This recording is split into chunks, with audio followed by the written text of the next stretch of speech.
Welcome to The Currency of Grief, the podcast where we confront two of society's most taboo topics, death and money. My name is Justin Weidenfeld, and I'm here to serve as your grief financial officer, guiding you through the complex and emotional journey of what happens when money and mortality collide. Whether you're navigating the aftermath of losing a loved one, looking for practical advice on handling pre- and post-death planning, or simply just wanting to start those hard conversations about legacy while you still can, this space is for you.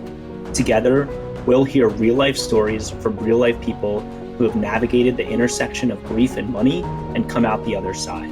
Our guests will share their stories, practical insights, valuable advice, and moments of clarity so that none of you have to navigate this alone. I'm grateful you've decided to join us on this journey. Now let's dive in. So without further ado, let's meet our guests for today's podcast. I'm honored and humbled to be joined in the virtual studio here today with CJ Infantino. I met CJ through a mutual connection and friend of the pod, Chloe Street. CJ lost his father to lung cancer in 2019 after reconciling with him for a year. Then he lost his wife, Ariana, to metastatic breast cancer in 2020. Around 6 months later, his middle son underwent surgery for a tumor in his neck, which thankfully was benign.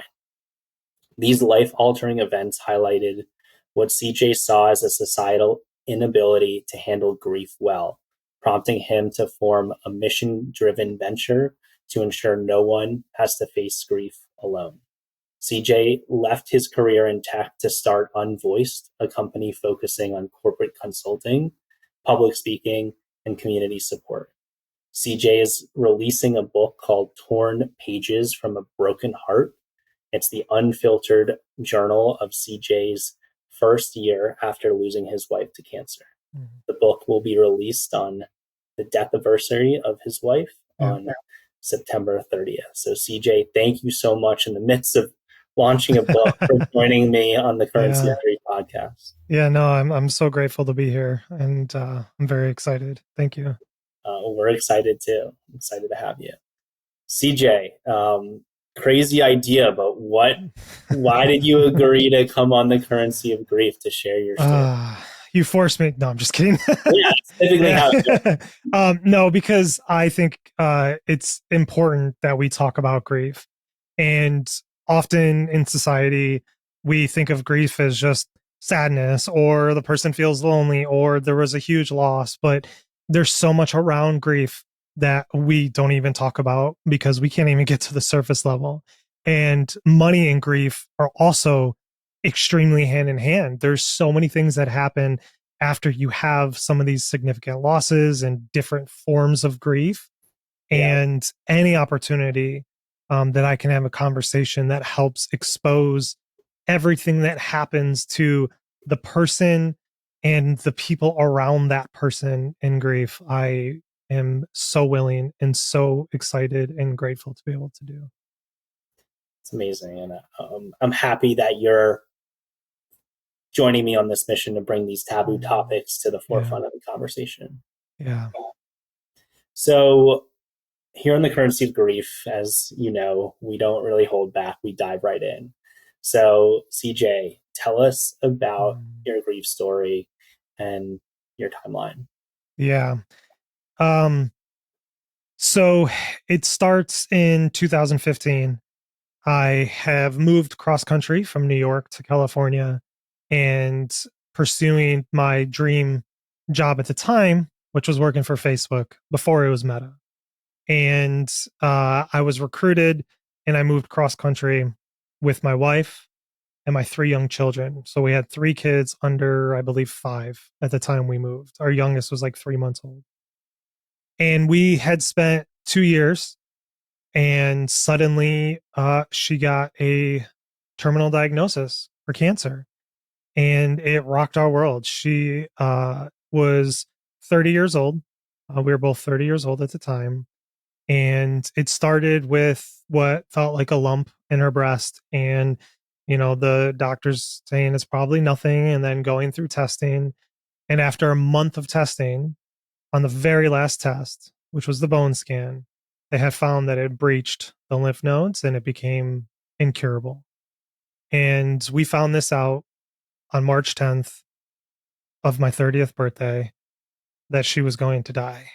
And that really set in motion the next decade of my life of living with death every day, watching my wife slowly fade away and watching my children grow, knowing that their time was limited with her. And we didn't know how much time she would have. There's no certainty on that progression of the cancer.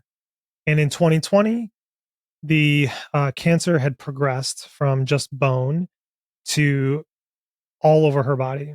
Um, it was in her lungs, her bowels, her liver was like Swiss cheese.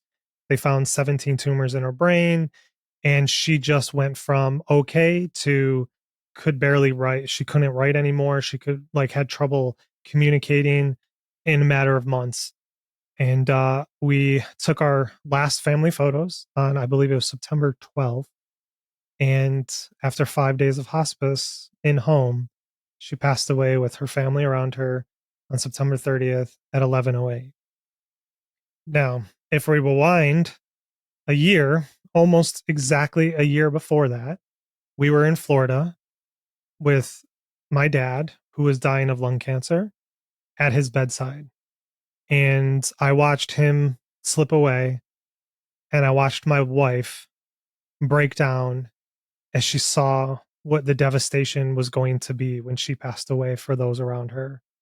And it was this thing where my dad had left when I was 3 years old, and I never really got to develop a relationship with him. I would see him a few times a year. He moved to Florida. We were still in New York.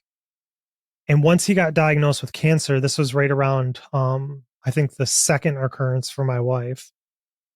And she encouraged me to go down to Florida to help him and his new wife because, in her words, like, you know what they're about to go through.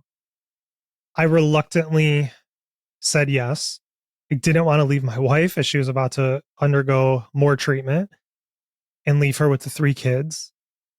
And I just wasn't expecting much. I had tried for years to have a relationship with my dad, but he just never knew how to be a dad. And I had given up hope that I could ever have that, that I could ever find out who this other side of me was. The person that growing up, my sister and my mom would be like, "Oh my gosh, that's so much like your dad. Oh, you do that so much like your dad." And I'm like, I don't even know who this guy is. So I went down, I got picked up by his wife and brought to his house and continued working. At the time, I was still working for Facebook. And yeah, and I was working remotely in his home office. About 3 or 4 hours go by, 5 o'clock, 6 o'clock rolls around, and I'm in the front of the house, and I see his red truck screech up the driveway. I hear the door slam, and then the front door pushes open, and I'm down the hallway in the office, and all I hear is, "Where's my son? Where's my son?" And I hear him barrel down the hallway. And my dad was he was an ex bodybuilder. He was shorter than me. He was just a really stocky guy. And you could just hear him like a bear coming down the hallway. And he burst through the office door. And I did not know how to react. I didn't know what was about to happen. So I stood up from the desk. He ran over, put his arms around me. And he said, "I can do this because you're here. I can't believe you came." And we spent the next week going to his appointments, getting his chemo and radiation and all the plans in motion, and doing everything that a father and son should do. And the last night, we ended up staying up till the early hours of the morning before I flew home. And in those hours, I asked him why he left.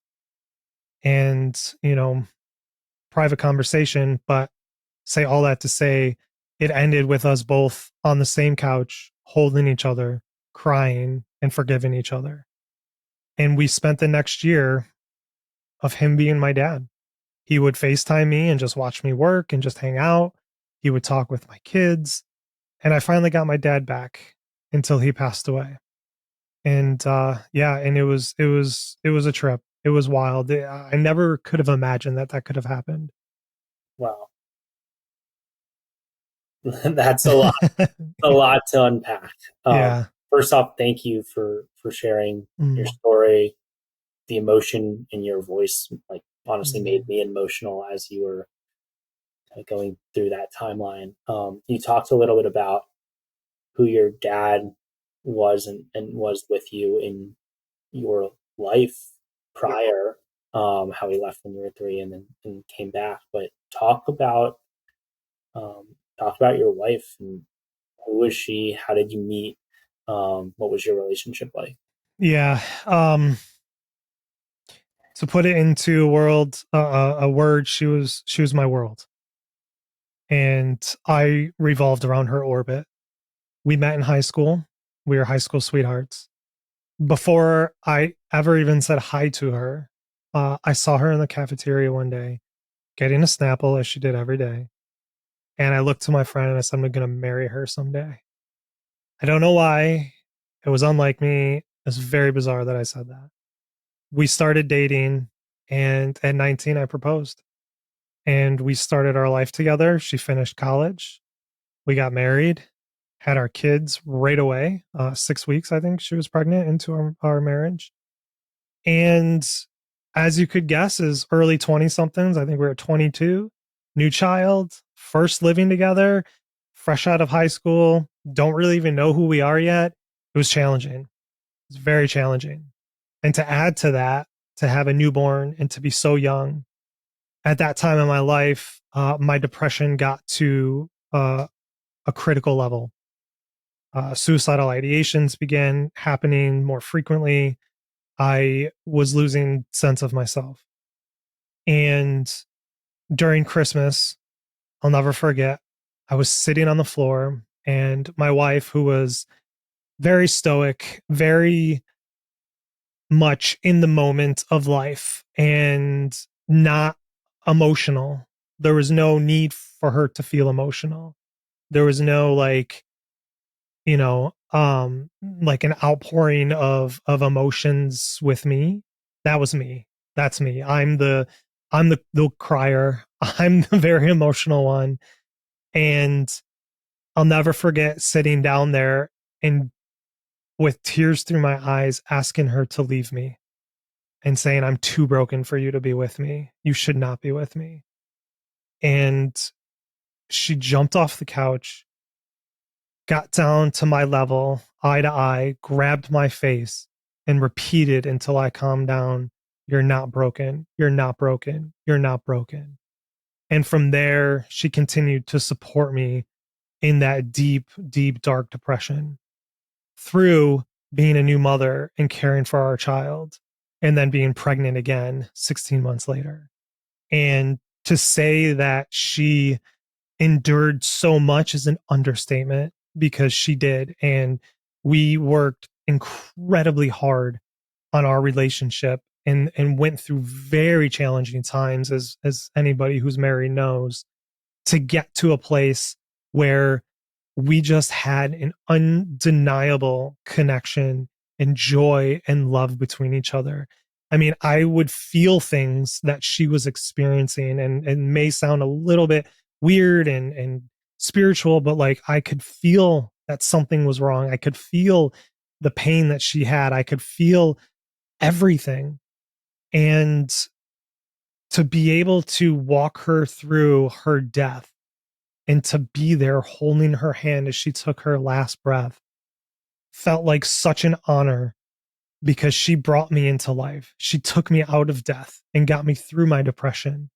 And I got to bring her into death peacefully with her family around her. And it just was this beautiful full circle moment in the tragedy and in the crushing brokenness that I was feeling. Mm-hmm. Thank you for sharing those feelings as well. As you were experiencing the grief, the loss, the diagnosis, um, I, I don't know if I've experienced exactly what you felt, but for those who maybe have had similar thoughts and feelings in the past and then have to undergo grief, of your dad and your wife, like how did you take in that grief with those feelings and emotions, and then what did you do to cope and combat? Uh, whew, big question. Um, a lot of things. A lot of things. It'll be 5 years this September. So we're at about 4.5 years now, little over 4.5. It's been a journey. And the first step was recognizing that I wasn't who I was when my wife was still here. In the moment before she took her last breath, and the moment after she did, I was I was born into this world something wholly new. That old me had died with her. And an identity crisis happened. Who am I? It's not CJ and Ariana anymore. I'm not caring for a dying woman. I'm still a father, but I'm also a mother. And it began that process of, how do I identify who I am? What do I like? Did I like that because it was something that me and my wife did? And then what does it feel like to do things? So there's a lot of experimentation going out. Maybe I'm going to go rock climbing. I'm going to go start playing tennis. I'm going to do this. I'm going to start watching this show, or I'm going to, like, all of a sudden you have to build these new routines and this new identity, and you're stumbling your way through the world, relearning everything while you're experiencing this crushing weight that exists on you. Where in the early stages, every day that I went to bed, I just wasn't sure if I was going to wake up in the morning. And every time I woke up, I wasn't sure if I was going to get back to that bed that same day. It's not that I wanted to die. I just didn't know if I was actually going to survive the day. It was that much of a desperate feeling of hopelessness. There was no future. Not that I couldn't conceive of one. It just didn't exist. It was a black void if I tried to imagine it. And it's learning to hold that grief when it comes up, and to say, okay, I'm not going to run away from this, and I'm going to explore this and figure this out. And that brought me down many different paths. I am absolutely in love and obsessed with dealing with the inner world. I love finding things out about myself. I love digging into people's inner worlds, because I think we have this big, vast universe that we exist in, but we equally have that within us. And it's fascinating to dig into that. So that led me to many different types of therapies, CBT, DBT, um, EMDR, somatic therapy, esoteric therapies, right? So, like, things that exist on the edge of science, and all of these different things that each brought me one iteration closer to where I am now. And I'm happy to dig in more, but it was really just came down to learning, how can I sit with this weight and not run away from it? How can I not be afraid and learn to grow my capacity of endurance to deal with my grief? Because it's the exact same that it is today, that it was the moment she died, that it was the moment that she was diagnosed. Yeah, it's always with you, Yeah. right? That's what you're getting at. And Yep. I have the analogy of, like, all you can control is putting one step in front of the other, just Yeah. like running a marathon. So the Yep. endurance of holding on to more capacity Mm-hmm. is absolutely relatable. Yeah. Furthermore, I think the way, like, the who am I and the identity Mm-hmm. crisis after you experience the loss of Yeah. a spouse, a parent, Yep. a sibling, anyone, Yep. um, and then having to go out in the world and experiment Yeah. is. So for me, it was, my dad died at 21, and I was right on the Mm-hmm. verge of childhood, That's adulthood. right. And so I had to step into that adulthood Mm-hmm. role a lot faster than a lot of people around me. And my fraternity brothers were like, hey, we're going to go to the bars and hit on Yeah. chicks. And I was like, there's all this weight on my shoulders. So Mm-hmm. I had to go out and figure out, and I'm still figuring out, That's who right. am I? amongst this grief, and like, how can I be an adult and still be a kid? Mm-hmm. Yeah. Yeah. Thank you for that. That identity crisis is definitely resonates for sure. Yeah. Um, on top of being a mother and a father, Yeah. once Exactly. your wife passed, like, Mm-hmm. talk to us about how you helped your kids through Mm. the loss of your father, not having being a father, but not having your father, and then mending that Yeah. relationship, and then your wife. So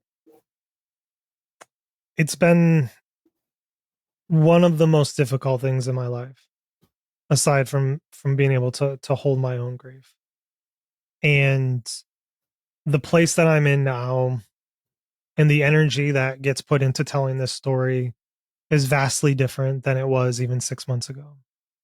So through all of these therapies, and I'll get to answering the question. Through all of these therapies, I have finally found pretty much the source of so much of my life struggles, and learning that I have not only ADHD but OCD, and that just happened within the last 6 to 7 months. And it allowed me, because I have such horrible health anxiety because of everything that happened to my wife, to my son, it allowed me to realize that I can't brute force my way into controlling my brain. It explained so much of my behavior, and it explained so much of my life that I was able to submit to that and say, I need medication. For me, medication is what's going to help me get to freedom. And, that's a very long story, but needless to say, that first day choosing to take that pill was me giving up control. And it took like a community of people to get me to a place where I could take and swallow that pill. And having done that, it has now freed up more resources for me to really look at what's happening with my family. So, in the initial stage of that really acute grief where it's just too much to hold, we kind of splintered. And it was the four of us, and we each just tried to figure life out. It was taking my daughter to her cheer, which used to be the thing that her and her mom shared, and sitting in the bleachers crying while watching her do it. It was telling my kids how much I miss their mom. It was listening to them say that they want to die, and knowing that they're not talking about killing themselves, they're talking about going to see their mom again, and giving them that space to be like, yeah, I understand. I want to die too. Or bringing them into my room and telling them how broken I am that my dad's gone, and that I need them. It's all these small moments of inviting them into a space that says, be who you are, and we'll figure it out. And you're allowed to experience what you need to experience. It's the moments of growth where I'm like, oh shit, I messed up really bad. And sitting them down and telling them, like, look, I messed up. This was wrong. This isn't, this is how I'm going to improve this, and being willing to do that because the amount of mistakes I've made are innumerable. And I have to let them know that. Like, my wife and I have always been honest with them. We told them when she had her cancer, we told them when she was going to die. Like, I tell my kids when I'm feeling a certain way, because they know. And if my child comes to me and is like, "Are you okay, daddy?" And I'm like, "No," and I say yes, but I'm not, then they're going to not be able to trust their instincts. And I don't want to gaslight my children. I want them to go out into the world and trust what they're feeling. And that became the most important thing to me. And making sure that they understand they're not my support system. They are not the new mommy. I need to go find my own support system because I'm there to support them. Because it very naturally happened where they're just like, oh, we gotta take care of daddy. Daddy's upset. We got to make sure that he's okay. And reiterating over and over, like, that is not your job, and holding that boundary with them. But yeah, I mean, just being brutally honest, which there's downsides to that, right? Like, there's no perfect way to do this, but for me, it meant being honest and forming a team, which now I'm experiencing a new kind of grief, which is my children they're all teenagers. My daughter is about the age when I met my wife. And I'm watching her live out that experience. And it brings back all of that memory and all that love and those early moments that we had in our relationship. And that like kind of just brings up this new fresh grief of that loss of the youth that me and my wife had, and the times that we had together. But not only that, my team is dismantling, as it should naturally. You know, my daughter's getting her own life, my son's getting his own life. They're becoming themselves, and I can't stand in the way of that, even though I desperately want to, and just be like, no, come back, like, you're mine, like, let's be best friends. And learning to let go, which becomes very hard. I feel shameful, I feel guilt, like, am I doing something wrong? Like, they're not talking to me as much, and learning to kind of let go and be like, no, this is the natural progression, healthy progression for these children. Yeah, that's super fascinating. And I think letting go as kids get their first car, and then they have the freedom of going to see their friends whenever they want, and just parents in general, that's challenging. And then as a single parent who dealt with the loss of your spouse, your partner, your co-parent, that's even more challenging. I can see that. Um, so my last guest also talked about intense trauma therapies like PR and stuff like that. And it sounds like medication allowed you to give up, like, kind of give up control while taking control of, like, that next step. Why? How? As someone who's like not in the medical field, um, like, explain why medication is potentially a good thing Yeah. as you're going through grief and trauma. Yeah. So I will say, uh, I have never wanted to go on medication. Not that I'm against it, because it's life saving for a lot of people. It's There was something in me that was like, I'm capable of holding this, and I'm capable of growing. And in each of my therapy sessions, I have these massive breakthroughs. And like, therapy is just, it's a forcing function in my life. So I always thought, like, well, if I just, keep going, things will keep improving. And a lot of this was triggered by dating and leaving my career, because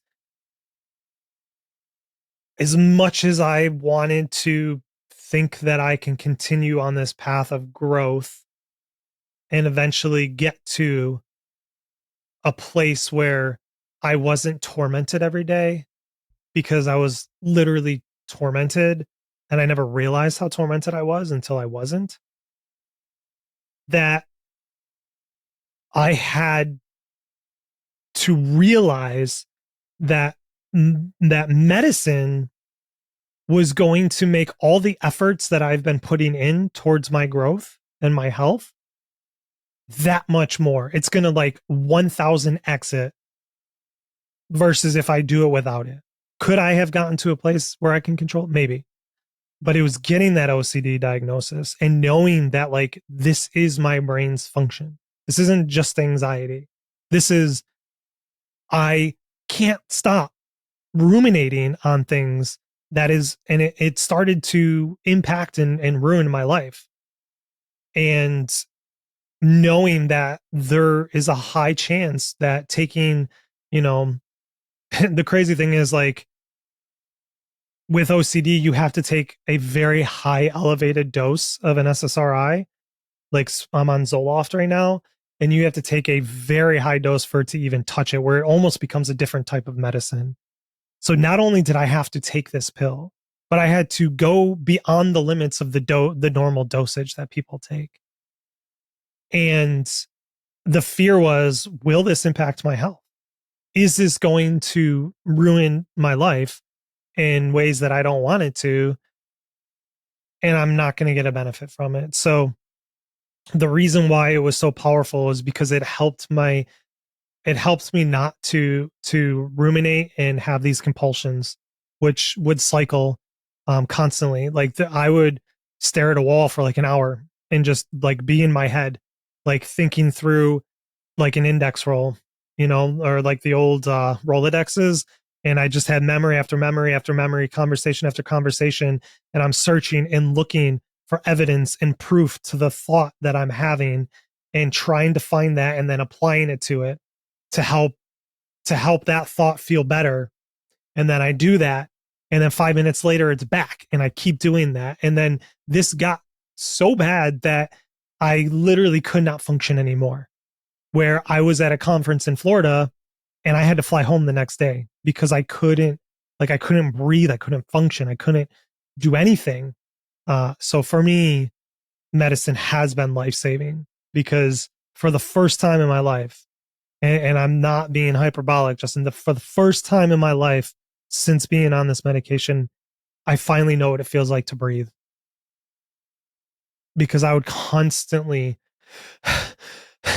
all the time trying to like catch my breath because of the anxiety. Yeah. Um, it's like I know what you're feeling and I don't. I think Yeah. your thought process of the Rolodex Yeah. like that is not a feeling that I've had, but the kind of catching your breath and the feeling of anxiety through grief, through life, through transitions, finding your new normal, I've definitely felt, and I think a lot of people have. So, speaking of that, and speaking of transitions and leaving your career at Facebook, how did they react? How did Facebook react to your losses? Yeah. So I was at a different company when my wife died. But I was at Facebook when she got diagnosed. And it's interesting because I had two different experiences. When she was diagnosed, I needed to take time off. We were in California. There was no family around. She was about to undergo chemo for 6 weeks and be out of commission. And we had 3 young children. And there was no policy for me. There was nothing. There was FMLA, and I looked into it, and it didn't even afford our rent, much less groceries and medical bills, if that's all I was going to pay for. So I was left with a choice. Either I keep working and support my family, or I don't work and I support my family, but in a different way. And that created just the most desperate situation that you could find yourself in, where I was alone. I didn't know what to do. So I told the COO at the time, Sheryl Sandberg, I emailed her and I said, this is my story. This is the gap that we have, and we need to change it. And I don't want anybody else to experience this, because we had sabbaticals. When you have a child, you get 4 months off, you get baby cash, you get like insane amount of PTO, everything except for medical reasons. So 20 minutes later, I got an email back from her. Go meet with the head of HR, tell her. It was amazing. I was like, holy cow, this is actually happening. And I went and I explained everything to HR, and we ended up getting a whole policy created that's in existence to today, with full pay for medical leave for folks who are undergoing or caring for those who are undergoing it. And it was the first time that I realized just how powerful story is, that it can make change. And that also is the impetus of why I want to go make change in companies, because the culture is not built, and workplace culture is not built to handle the humanity and the things that we all experience. And not only is it good for humans, but this is good for business. Like, businesses lose upwards of $225.8 billion a year from absenteeism, injury, mental health, which is all a symptom of grief. So I went through that. They let me work remotely. That's how I ended up moving back home to New York. And, there was challenges, but it was largely okay. And then fast forward 5.5 years, my wife dies. And I'm told that I can, just go take care of what you need to take care of. So I did. No plan, nothing concrete, just do what you got to do. Sounded good. Ended up creating a lot of anxiety, because I'm like, well, how much time can I have? What should I do? What am I allowed to do? And, and then I would check in with work. How's it going? Oh, there's a reorg happening. Should I be back there? At the time I was managing the team. And, it got to a point, like I said, my wife died on September 30th. We were going right into the holidays, which arguably some of the hardest time of year for my children not to have their mom, because she made the holidays, especially Christmas, so special, because that was her favorite holiday, and just went all out. So I just wanted to get through the holidays, get the kids back in school, and figure out what life looks like. I wasn't able to. I could do it, but I wasn't able to get paid for it. And that kind of started in motion this feeling of losing trust in the company and really struggling with, like, how do I move forward? It ultimately led to where I needed to take a leave of absence because I just couldn't function anymore. I was sick for 3 months straight, like in bed, sick, no idea what was wrong, awful, couldn't, because like I slept 2 to 4 hours on average for an entire year. I tracked it. Yeah. So having that experience was just so difficult. And then trying to convey what it's like to be on a call and leading a meeting, and then having to mute my camera because all of a sudden I break down and start crying, wipe my tears as fast as I can, go back on the call and have to pretend like everything's okay. You can't, like, it's so hard for people to understand that, like, I wanted to be at the capacity that I was, but physiologically I couldn't. Like, I just couldn't do it because of the grief. Yeah. So logistically, what was the policy originally? And if you were to rewrite it today, or not knowing what you know, yeah, what would you want it to say? So the biggest thing is companies need to have it written down. It can't be go do what you need to do, which is great. It's nice. Some companies do that and they let people take off really as much time as they need. But it needs to be, okay, go take 3 months off, go take 2 months off. At that point, we're going to do a check-in. This is what the check-in looks like. And then we can extend it. We could, like, whatever works within the confines of the company, right? Because, like, speaking of finances, each company is going to have different resources available to have people out of work, and how the team functions, what their job is, right? Like, I'm not going to pretend that there could just be this one grand policy and every company can do it, but it has to have clarity. Like, think about, your dad passes away and the company is just like, well, just go do what you have to do. You're going to be going through this intense grief, but then also have this, like, anxiety of, like, well, what are they thinking? Am I going to have my job when I'm back? Do they feel like I'm being lazy? What if I'm telling them I need 6 months off? And that could be very valid. So really, it comes down to have that clarity with the employee, make it a co-creation with what that leave looks like, in alignment with the policies of the company. this 3-day bereavement that we have in this country, on average, it doesn't work. 3 days is nothing. We need to address this and know that like our employees, they need more, and then have a return to work plan. How do we manage your schedule? Because like I said, physiologically, there is a change in your brain and your executive function. You can't overcome that. So our employees need flexibility. Maybe they're part-time. Maybe they have the ability to work 4 days a week and take that Friday off. Like there has to be some flexibility and the ability for the manager and HR to really the manager to understand how to divvy up that work. So that way it's not overwhelming. How to train the other team members to not be overwhelming to that person and to be educated on this. But it's a financial impact to the business. This is not just a humanity issue, even though that's what I'm obviously like really concerned about. But Right. this is also a financial issue for companies as well. For sure. And on top of what you said about like just the navigating grief, Yeah. and additionally, it's the executor role or the handling of the actual affair, Yes. or in your case, calling 10 different credit card companies and being like, "Hey, what do Yep. you need? You need the death certificate Exactly. and this or this," and that's like they're only open during normal business hours. Yep. So then either if you're able to, you have to work outside of normal business hours, which Yep.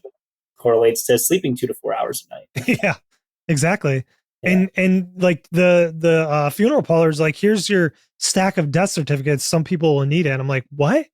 Mhm. Who? How do I know? Like my wife, her our credit card was in her name.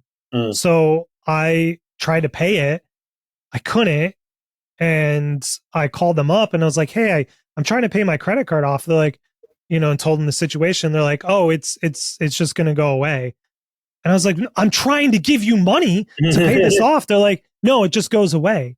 Like all these little nuance that you would never know until you experience it, that is kind of jarring. Or, the lease on my car, I was trying to figure out, I don't need two cars anymore. How do I do I give this? this back. You want to take the car back? Right. Like it's all of that. And, I know like the financial part is a big focus of this podcast. So, I'd love to kind of dig in because there was a lot of financial impact to Yeah. the diagnosis, leaving work, and the loss too. So happy to kind of dig into the meat of that as well. Let's do that. I just want to highlight the things that you said in the corporate policy, which is that it needs to be written down. There are times that are going to be more challenging than others, like the holidays, especially if you have kids.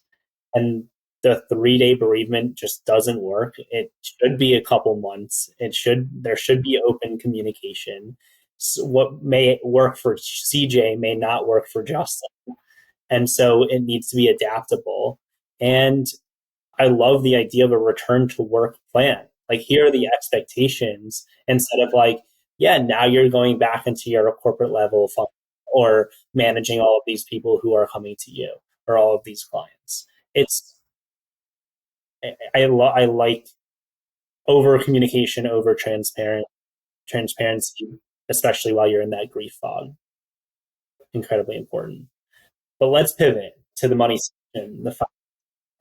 Um, talk to us about your financial situation leading up to the diagnosis and then after the diagnosis. So, like, who worked, who didn't, and how did you afford treatments and coverage?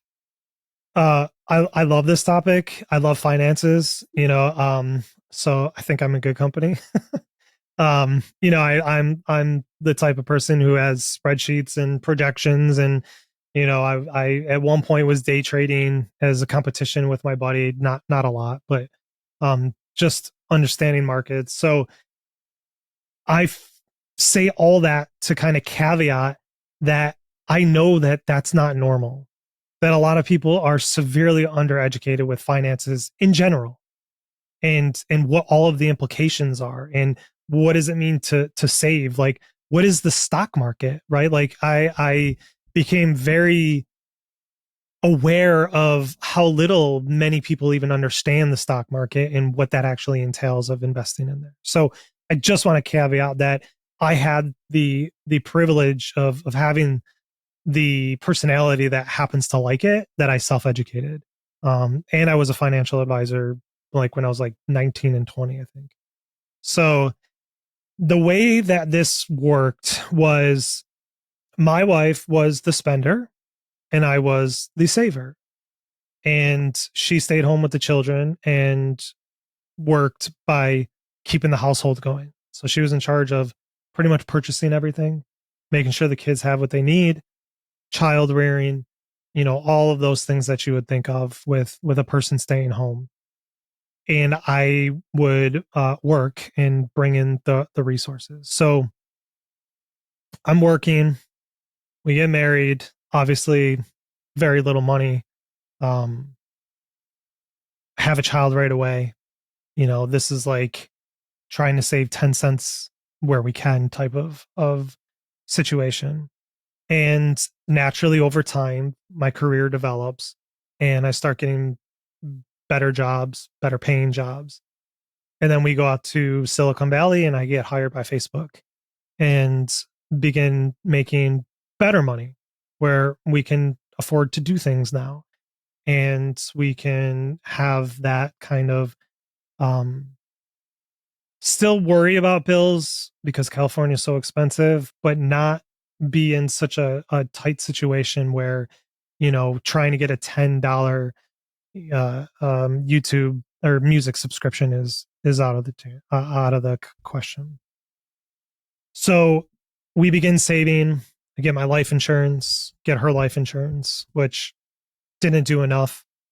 So make sure before anybody gets diagnosed that your life insurance covers what it needs to cover, because by the time I went to change it, she had already been diagnosed. You can't change it at that point unless you pay crazy money. Wasn't worth it. So she gets her diagnosis, and I have probably some of the best healthcare in the world, at least in the country. Facebook's healthcare offering was incredible. And that allowed us to not worry about any tests that she had to do. It allowed us to do supportive treatments like acupuncture, finding a nutritionist. It allowed us to do many of these things that I know was a privilege. And at the same time, as we went through this, angered me because I realized people's life can be determined in part based on how much money they have. And that to this day, it just makes me really upset because no one's life should mean that they don't get treatment because they don't have the money, or that they don't get the support that they need because they don't have the money. It's insane and it's not okay. But that is the reality, and that is what I found going through this. So we moved back home to New York, and we began traveling the world. That was one of the stipulations with moving back home. I didn't want to move home. I was a bit of an asshole about it. It took me a while to be okay, even though like I really had no say. My wife wanted to die home, and she's right.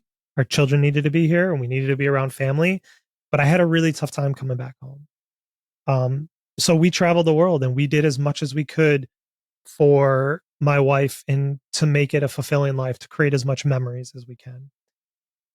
So financially, we were stable. I then get my other job while she's still here, and at that point I was making more money than I ever had, which just enabled us really to do more. But here's the problem. In a marriage, we all know one of the most challenging things is dealing with money. We had spent years figuring out our roles within the marriage with money and how we handle it and communicate. I was the person that's in the budgets and watching every cent go through everything. And then she was the one that just would buy stuff and not worry about it. And it obviously created a lot of friction until we figured out that communication. She gets diagnosed and says, "You're going to die." for her, that completely flips the idea of money and its use on its head. So now I'm sitting down at the kitchen table and I'm doing the budget, and she walks in, and I start getting on my high horse and being like, what are you doing? You spent over, like, aren't you checking the budget? It can't be this way. Like, we can't afford that because we have to do this and we have to save for that. And I'm just like going off, and all of a sudden, like I said, my wife was very unemotional. I see her eyes start getting red and tearing up, and I'm like, oh no, oh shit, I did something wrong. And the next words out of her mouth floored me. And she said, I need to make mistakes with our money because I need to feel normal and just feel like everybody else who doesn't have to worry like we have to worry. And from that day forward, we had to learn all over again how we handle money. She wanted to use it to live out her life, and I needed it for when she died and when I want to retire. So, that was the first significant challenge with money. So then she dies, and um, you know, I'm okay. I have a great paying job, and everything is fine, you know. But the pressure to keep my job when she was here was so high that the amount of time and energy that I invested in worrying about money and healthcare was significant. It's like, I'm like, this job is keeping my wife alive. If I lose this, it's over. Like, it was that kind of pressure. So when she died, some of that came off, and I started earning more. And I started going through this process of 2 years of trying to get to a place where I can leave and start Unvoiced and start these companies to feel okay with it. Yeah. Before we dive into Yeah. Voice and the companies and the leave, I mean, it sounds like during your marriage, she wanted to spend the money, and she wanted to spend it before she died as well, to make those lasting memories and to live her life to the fullest. But you had to save for your kids' college. You had to save for your retirement. You had to save for the life that you wanted to live. How did your finances logistically? I mean, you're a spreadsheet guy, so I'm going to dive in. Well, we can dive in. How did your finances change logistically before the marriage, when there's two people, to after? If you're a young parent listening to this conversation and you just lost a spouse who cared for the kids and you were the primary breadwinner, Yeah. did you have to hire extra help? Was being in New York, or you're in New York, right? Yeah, not the city though. Okay. But like being near family helpful because they got to take care of the kids. Like, did that save costs? Talk to us about like how money changed throughout, and what was it like to get a life insurance check, and where did that go, and why wasn't it enough? Right. Yeah. So I threw a lot at you there. So yeah, it's all good though. So the life insurance, that's a simple one. When I got the policies, I was way under. I was earning like a lot less at the time when I got the policy, so I had to renew mine. Which then also meant like, oh, we have more children.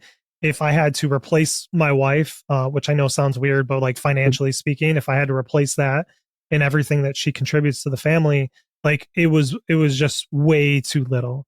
And by the time, if you don't mind sharing a number, like what was it, like 10,000? Was it 100,000? No, it was 250,000. Okay, and that was too little because that maybe covered her like household, running the household for a year or maybe a year and a half, and then you had to hire extra help or dip into savings. That's right. So for me, life insurance is not supposed to be a lump sum that you just spend. It's something you invest, right? And then you live off the returns of that. So that meant, $20,000, $18,000 a year, which that could not at all replace everything that my wife did. So, but it was okay for me because I was earning enough. So I'll tell you what we did with the money. Well, some of it, not all of it. That was a lot of money. We and me and my children. So she died September 30th. That first Christmas, we bought something significant and special for each person in our family. My parents, my grandparents, their all their grandparents, my sister, my brother-in-law, like the people who were supportive and around us. Like we bought them as last gifts from Ariana because she was such a good gift giver. So that's, we wanted to use some of that money to do that for others and to surprise them. So we went around Christmas morning to everyone's house and we delivered my wife's last gift to them. So that was one of the things that we did with her money. And then obviously the rest of it went into savings to help me support the children. Yeah, that's amazing though. I love that. Yeah. And then So, yeah, go ahead. go back to how did money change before Yeah. and after? So this is where things got really crazy. With my wife, we ended up deciding and understanding where we both were coming from, and we came to an agreement. I said, if we can hit these savings goals and thresholds, everything beyond that is yours to do whatever you want to do. And I won't be stressed because I know that we hit these goals. Now, did we do it perfectly? No. Money is never perfect. Like budgets are never perfect, but it at least gave us a framework for, it gave me a framework. My wife was fine. She was great at handling this. It gave me a framework to say, okay, we hit those goals. Don't stress. Don't be an asshole. It's fine. It's okay. So we did that. And then it was, I don't know, maybe a month before she died. We were sitting in bed and she's like, I'm going to die and you're going to start spending over budget. And I'm just going to laugh at you from wherever I am. And she was right. She was 100% right. What happened was she died and I went into this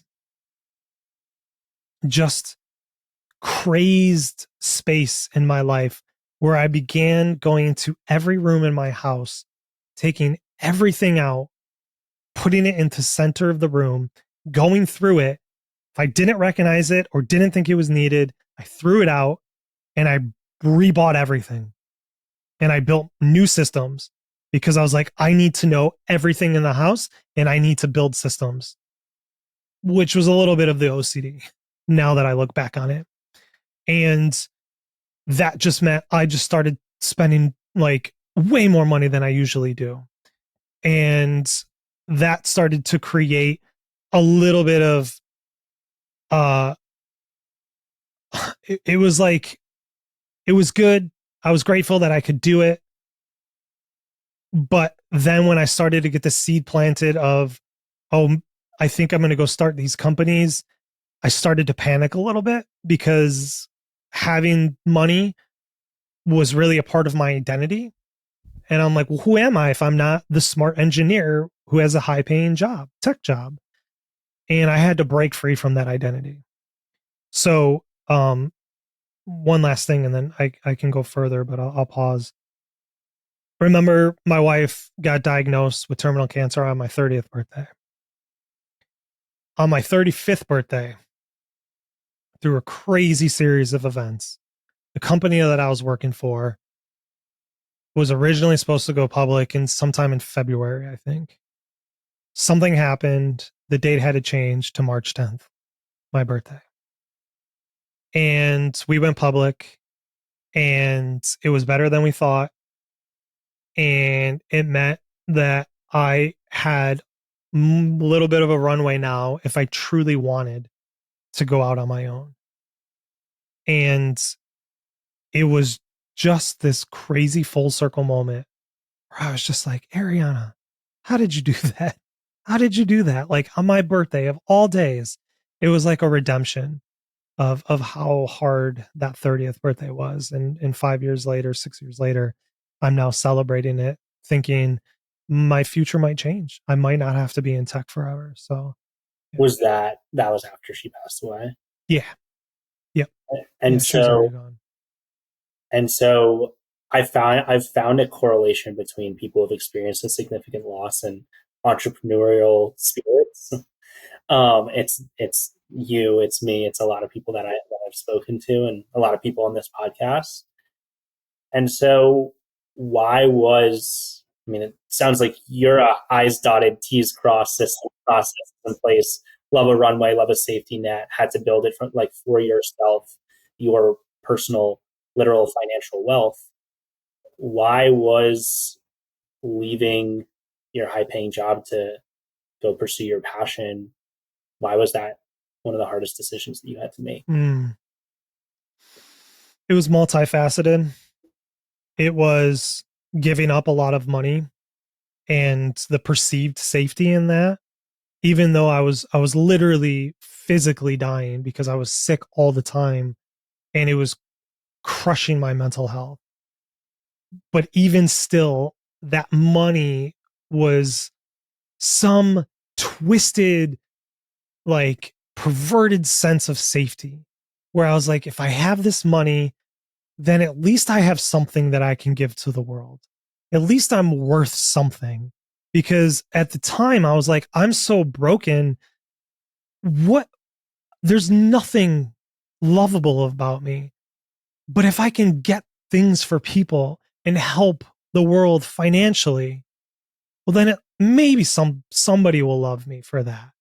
Like it was that crazy and twisted and perverted. So I had to get rid of that identity of, okay, I'm not a high earner anymore. And like, I'm probably not going to be earning money for a while unless this business takes off and it could fail. And I have to go back to tech and get another job. And I lose any of the savings that I had because having a family of four is a lot of money. So like, it, I, I had to really let go of that. And to do that, I had one friend in particular who knew my personal situation. He was there for me.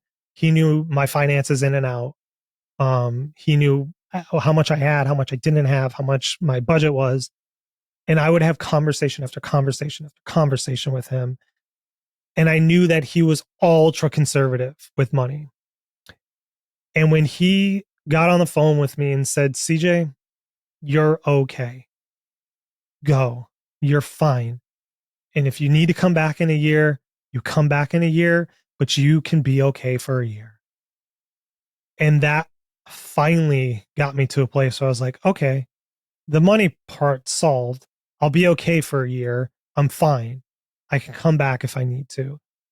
And then it was giving up the identity of being a smart, in quotes, Silicon Valley engineer. Who am I if I'm not that? I'm not a husband anymore. I'm not I'm not with Ariana. I don't have that anymore. I don't know what I like, what I don't like. I don't know anything about me. The only thing that's keeping me stable is my job and my identity tied to it. So I put this overemphasis on tying my identity to something that is so ephemeral. And it was learning to let go of that. And to tell you the truth, the only thing that let me get past that was realizing I had this call to go and help my community, to help our community who's grieving. And it looked very different then than it does now. It keeps iterating. But it was so strong in me. It was the first time in my life that I was like, this is what a call feels like. I would wake up and be like, I can't not do this. Even if it means we're eating ramen for the rest of my life, I can't not do this. I don't have a choice. And I had to be honest with myself and say, will I be selfish and choose money and choose myself? Or will I choose and be grateful that I've been given this opportunity to go start this company and to help people? Because if I choose the money, I'm choosing myself. If I choose the other thing, I'm choosing my call and I'm choosing the people I want to serve. But more than that, I'm choosing my kids because it affords me more time with them, more energy with them. And it gives them an example of somebody chasing a life that they want versus chasing a life that feels, again, in quotes, better. Yeah, I mean, money is just a tool to get us to where we want to be. It's not. Our last guest, Elliot, or maybe two before you, Elliot was like, when he got his inheritance, it was, the money is not my dad. It's not going to replace my dad. Well, your net worth is not your worth to society. And there's zero correlation to that. And so I think it's important to, if the life that you want to live is providing a roof over your head and your kid's head, providing experiences that you can do together, obviously there's money that is tied to that, but the money is not the worth, it's the experiences. And so choosing to follow your passion, your calling, and going to better the community and the society, that's, from your kid's standpoint, like, that's a role model. That's the person that I want to look up to. It's not um, Mark Zuckerberg with all the money in the world, Yeah. unless Yeah. starting Facebook was his calling, which it probably was. Right. So I I think there's a very important distinction of, you could be, you can have a couple $1,000s and be extremely happy. You can Yeah. have a couple $1,000,000 and be extremely happy. You can have a couple $1,000,000,000 and be extremely unhappy. Yeah. Without a doubt. And it was a shift for my children too. So like I said, I've always been very transparent with them, and I would have repeated conversations with them of like, look, this is what I'm thinking of doing. It means things are going to have to be a little different around here. Like, I'm not going to have that money coming in. We're going to have to budget. We're going to have to, we're going to have to tighten up, and we're going to have to, lose some stuff. So I did it over time. I took about a year of slowly reducing our financial, the cost to live. So like I would reduce the budget, and I would be tracking things and be like, okay, we don't actually need this thing. We don't need that. We don't need this subscription. And it was learning to uh titrate us, and really my kids, into what that feels like, and ultimately trying to help them understand the reasons why I'm doing this, and to see that, like, money, like you said, money is a resource to be used for good. At least that's how I've always perceived it. And and it doesn't mean that it has to be extraordinary amounts. Yeah, doesn't. There's like a threshold of like happiness, and it's different for everybody. Did you, out of curiosity, in order to create this runway to start your business, because as I mentioned earlier, there's a correlation to grief and entrepreneurial spirit. So I'm sure there's a number of people who are contemplating leaving their corporate job after a loss, and starting something that they feel passionate about. Did you sell stock? Did you borrow from your 401k? Did you sell stock options from your employer that went public? How did that work logistically? Yeah. Yep. So I calculated what our yearly expenses would be, and trying to add in some buffer into there. I Now this one was hard for me. I hired somebody. I always was in control of my finances. I did my own investment planning and everything, my own rebalancing. Like I said, I loved the stock market. I loved finances. I loved all of it. But I realized, if I'm to do this, I'm too emotional, and I can't be in charge of my nest egg with the emotion of fear that's going to come up when I'm like, oh my gosh, the money's going out. The money's going out. Nothing's coming in. Oh my gosh, what's happening? So I calculated that. I found somebody that I trusted, and worked with her and said, this is my goal. This is what I want to do. This is how much it's going to be. What's the plan? And then so she writes up the plan, and she brings the decisions to me. I still have say if I want to do it or not do it, but it brings the emotion out. And I questioned it all the time until this year. And I saw everything that happened with the tariffs. And I looked at my accounts and I said, this is exactly why I have her. You know, she helped me in such an emotionally volatile time with the market. So, yeah, it was selling stock, it was making a plan, figuring out all of that stuff and being like, okay, this is how much runway you have. And this is how much, like, I know, okay, I need to start earning this much at this date. Um, Otherwise, it kind of, goes way off the path and Yeah, stuff like we're that. gonna have to redraw up Yeah. the game plan. Yeah. I love that. So even though you're a DIYer, you Yeah. brought somebody else in because Yes. money's emotional. Yeah. And there's one thing you mentioned earlier that your friend told you that you were going to be okay. And just hearing that from somebody you trust, is incredibly important and incredibly impactful. Yeah. And you knew that, but having someone Right. say that to Yeah. you, like, yeah, you could eat ramen for the rest of your life if you Right. do, but you're going to be okay. Yeah. And Yep. life's just a game of a bunch of pivots. It So, is. Holy cow, is it? Yeah. yeah. So that brings us to some takeaways Mm. from your experience. So, what is one resource that you wish existed to help you navigate your grief and money journey? Or a My couple. company. Yeah, that's what I was Yeah, thinking. exactly. My You had to think company. about it for a second. Yeah. Um, Everything that I am trying to create in the world is what I wish existed 7-10 years ago. And people like you who are saying, hey, money is so important in grief because of X, Y, and Z. I think these things are incredibly important. We need to have supportive communities who say, yeah, grief sucks and this sucks and what you're feeling sucks.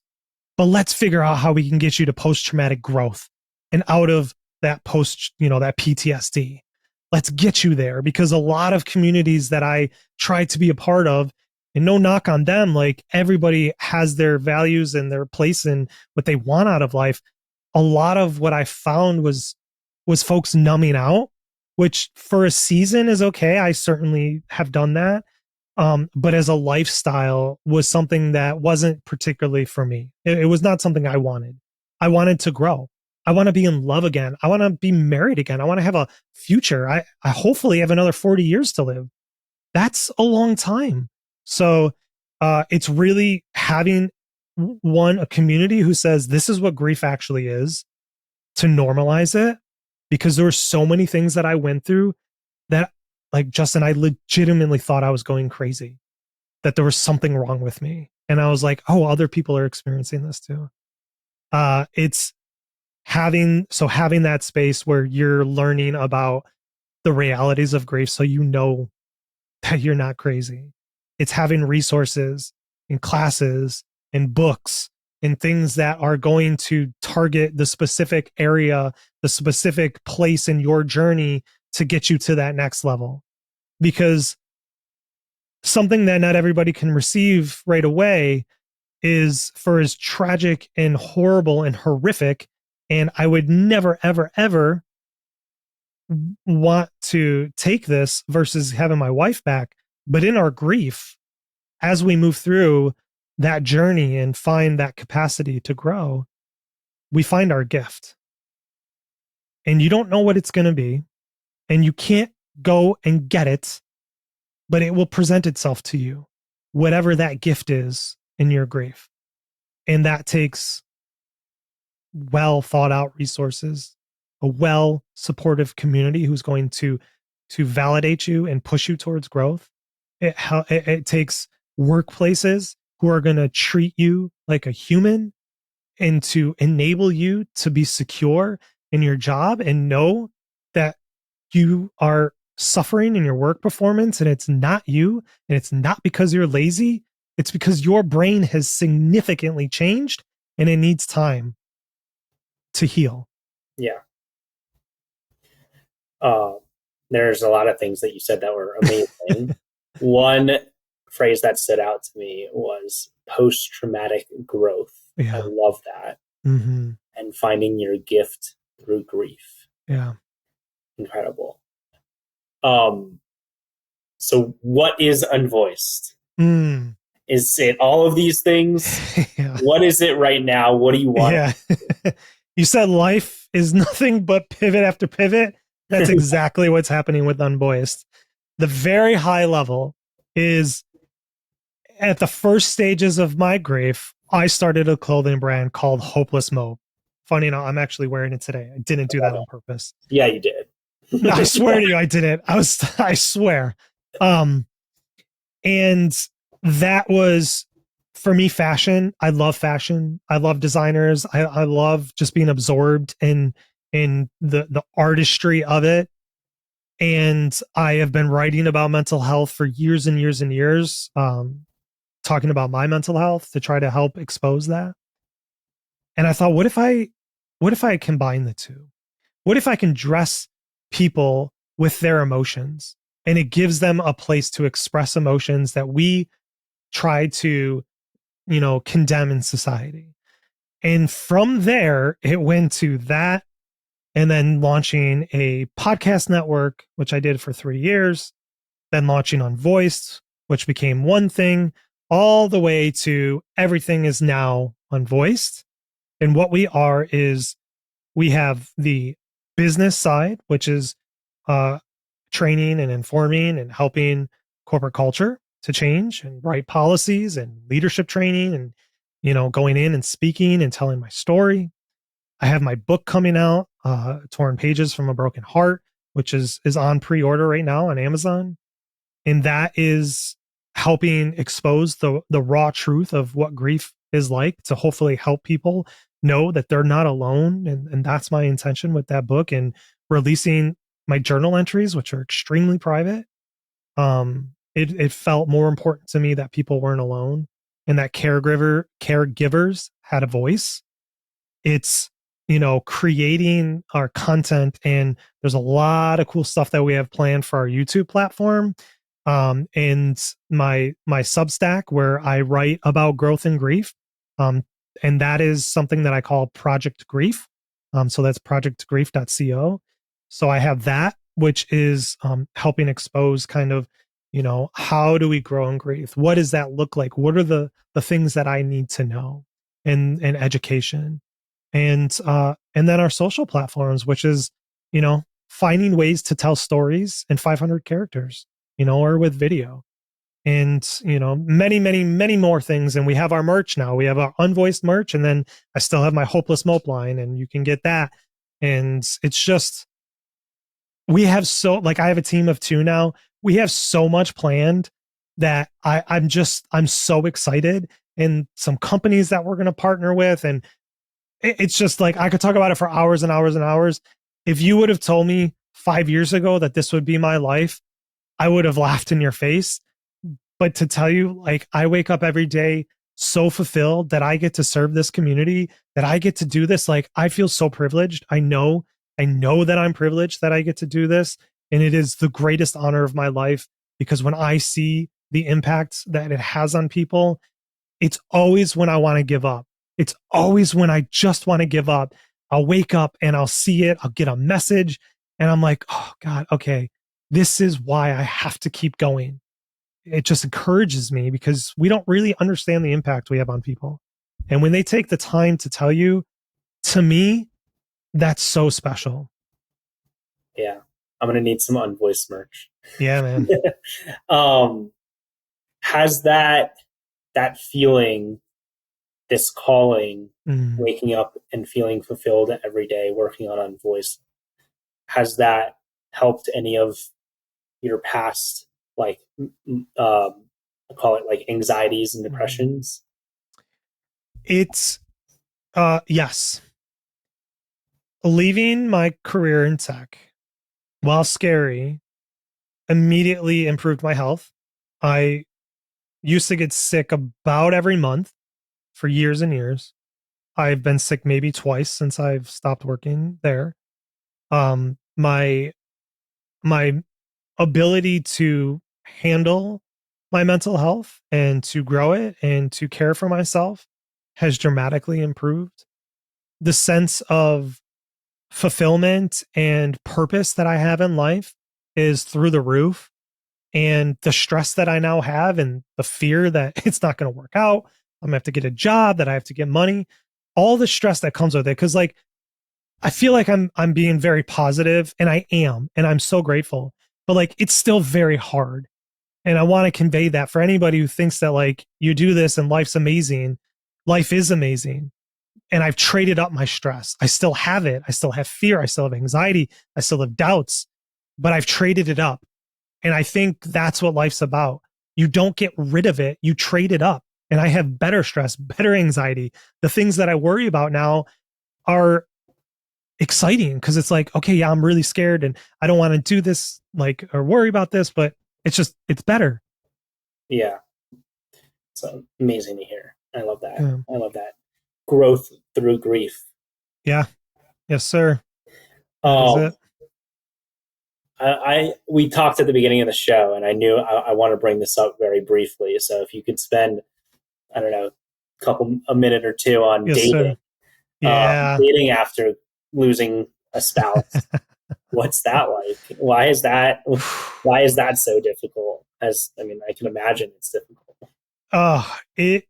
It's not something I talk about publicly a lot, because Don't worry, we put it at the end of the show. No, so. no. It's I'm very happy to talk about this, but I caveat that with I've been brainstorming for about a year now of ways that I can write about this, because when I write, it's very personal, and I'm okay writing about my life, but I don't want to write about other people's lives. Like, I don't have their permission. That's their story.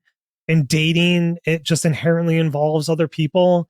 So I'm like, how do I tell this experience with respecting, all of the people who have been generous enough and loving and kind, to be my partner for the amount of time that we were together. So dating has been so extremely difficult and demoralizing.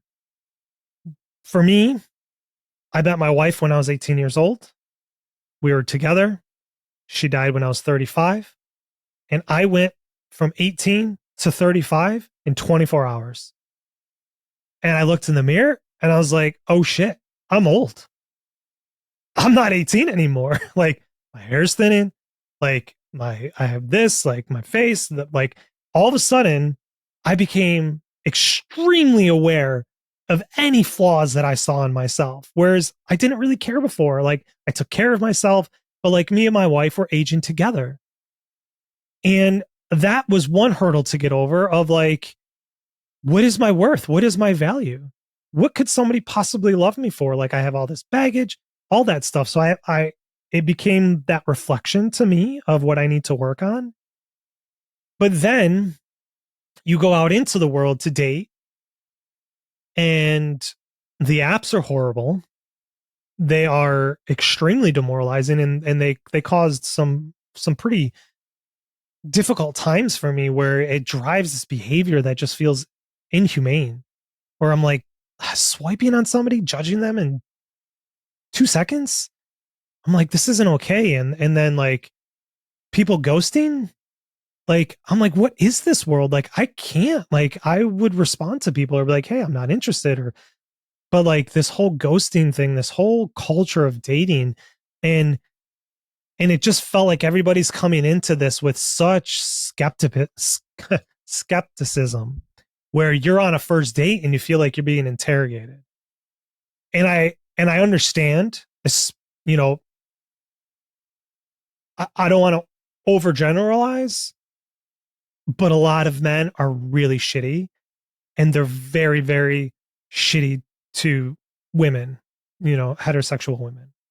They are not kind, and they do a lot of horrible things. And I've heard horrible stories from damn near every woman in my life and every woman that I've had a conversation with. So that was something that I had to reconcile with, of like, okay, they're having these experiences. How do I make sure that that I can build that safety and trust with them? Yeah.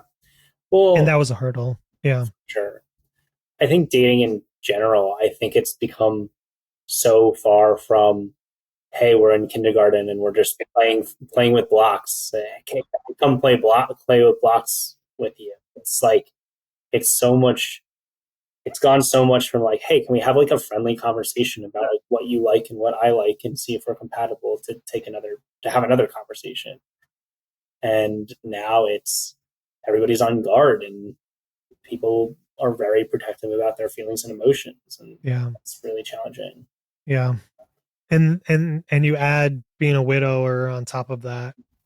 And when I tell you how many horrible comments that have come to me while trying to date as a widower, and these weird ideas that people have, like, you're not going to make me dress up in your wife's clothes, are you? Like, what the fuck? No. No, like, what movie are you watching? Like, the thing is, we know somebody who's cheated on somebody. We know somebody who has abused, like been emotionally abusive. Like we all know or are 1 degree separated from somebody who has done a lot of these horrific things. How many people actually know widowers who have done really weird stuff? I don't know a single one, and I've been in a lot of community support, dating support communities for widows and widowers. But we have these weird notions in society, especially unfortunately for men, of like, well, you just need a woman to replace. You need somebody to watch your kids. Like, no, I don't. Like, I was watching them when my wife was sick for 5.5 years. We co-parented. I did laundry. I do dishes. I don't need you for that. I'm looking to find a partner again. So it became something that created a lot of it demoralized me, and it made me feel so small, and it made me feel like I just have no worth, and all people see is somebody who they think is desperate to have somebody again because they can't handle being without a woman, which is so far from the truth. And then the flip side of that is everything that I was going through at each stage. What is it like to ask somebody out on a date? How does that feel? A little scary. All right, I'm not going to do that. And then pushing myself each stage. What does it feel like to hold her hand? What does it feel like to kiss her? What does it feel like to be in a relationship? And the learning that I had to go through, and all the mistakes that I made in past relationships. I realized that I only ever knew how to be a husband. And I look back and I'm like, shit, I wasn't being a boyfriend. I was trying to be a husband, and that has its own implications. Finding out that I have OCD, which directly impacts relationships. There's a subtype called relationship OCD, which talks a lot about some of the ways that I reacted in relationships, or, being sad. Like, I've made mistakes too, and I had to learn to forgive myself because I never ever wanted to make a mistake, because in the back of my mind, I have a Rolodex again of every single moment when I was less than perfect for my wife, when I didn't say the thing or I did say the thing, where I wasn't supportive or I was too supportive. And I was like, I never, ever, ever want to make a mistake again, ever again. And when I say mistake, I mean the smallest things, where I would give up myself. Like, I had to give of myself for my wife. So it was a big learning experience. And it was being able to identify what was happening. But through all of it, uh, I always went into it with the approach of, I'm going to be as honest as I can. This is where I'm at. This is what's happening. This is what's coming up. I did not want it to be a surprise. And I tried and hoped that if I could just at least be honest about everything, then hopefully, it mitigates some of the mistakes. Yeah. And I think that's important for a relationship, and accept Yeah. for who I am. And Yeah. if you can't, then we can go play blocks in different boxes Right. with different people. Yeah. I want to wrap up here. Yeah. Was there a piece of advice that you can remember that you carried Mm. through your grief that kind of allowed you to see the light after the darkness? Mm. Great question. There was a couple. Uh, the first one, and this is more specifically for the loss of a spouse or somebody close to you, a parent, a child. I was told by my uncle, who had lost his wife around the same age, my aunt, to the same exact cancer in the same exact way. Which again, I had the support and the privilege to have that man in my life to help normalize some of the things for me.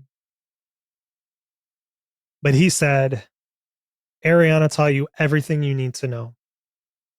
Don't doubt yourself. Trust that she is with you because she taught you. And that has helped a lot with the kids when I make decisions by myself now and things like that.